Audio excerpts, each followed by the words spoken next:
Aha bizdə A11 üstəgəlsin A12 üstəgəl A13 bərabərdir A11 vurulsun A12 bizim S21 istəyir.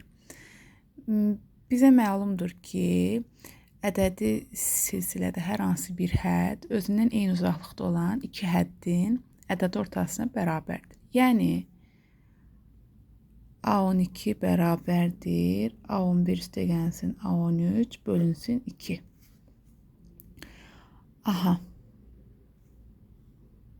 Buradan A11 üstəgəlsin A13 bərabərdir 2A12'ye.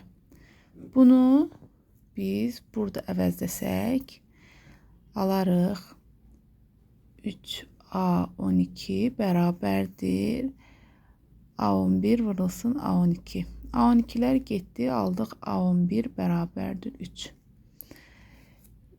Digər yandan bizə məlumdur ki, S21 bərabərdir 2A1 üstəgəlsin D vurulsun N çıxılsın 1. Olur 20D bölünsün 2 vurulsun 21.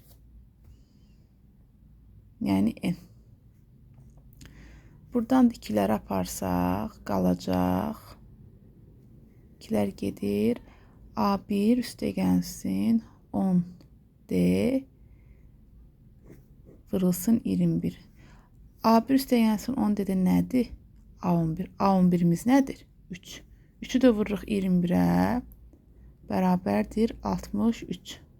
Cavabımız 63'dür.